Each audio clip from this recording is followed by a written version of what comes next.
De Crimée en Turquie en radeau, le voyage d'un Russe ne fait pas rire les Turcs. C'est le voyageur russe Yuri Bourlak, qui avait l'intention de parcourir les 2000 km qui séparent Sébastopol, Crimée, d'Antalya à bord d'un radeau de sauvetage, a décidé d'abandonner son périple après avoir été arrêté à Istanbul par la police turque.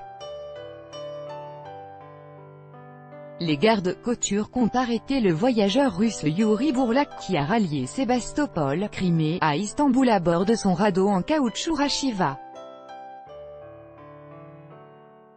Yuri Bourlak, membre de la Société géographique de Russie, prévoyait de parcourir avec son compagnon, Vladimir Likhatchov, quelques 2000 km en 100 jours en radeau de secours et faire le trajet entre Sébastopol et Antalya en 2 étapes, de Sébastopol à Istanbul et d'Istanbul à Antalya, a-t-il précisé dans une interview accordée à Sputnik.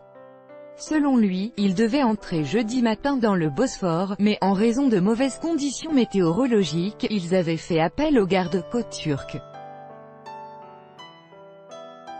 Une tempête nous a emportés à 50 km à l'est d'Istanbul et de l'entrée du Bosphore. Pour ne pas violer la frontière, nous avons contacté les gardes-côtes, nous leur avons demandé de nous accompagner jusqu'aux douanes pour nous retrouver en Turquie en toute légalité, a-t-il indiqué.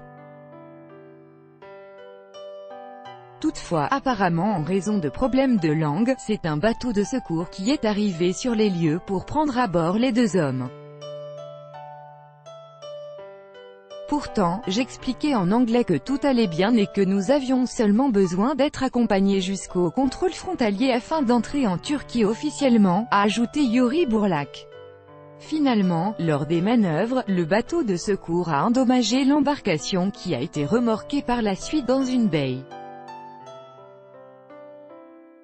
Yuri Bourlak a noté que les autorités turques précisaient les circonstances de l'arrivée des voyageurs dans le pays. Une partie de nos affaires et de nos vivres a été inondée, a-t-il poursuivi. Je pensais qu'on allait nous laisser entrer dans le pays, préciser notre identité et nous permettre de repartir pour pouvoir continuer notre traversée vers Antalya. Mais maintenant, on est ici, tandis que le radeau est resté là-bas, alors que nos papiers sont retenus par le chef de la police maritime. Yuri Bourlak a précisé que le consulat russe à Istanbul s'occupait de l'affaire. En effet, les autorités turques estiment que les 2 hommes se trouvent dans le pays illégalement.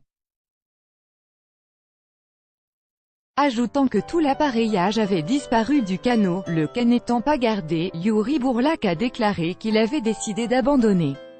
Je n'irai pas à Antalya. Tous les systèmes ont été endommagés ou ont disparu. Et puis j'ai perdu tout mon enthousiasme. On voudrait obtenir le statut officiel de touriste. J'aurais invité ma femme et nous serions rentrés tous les 2 par avion.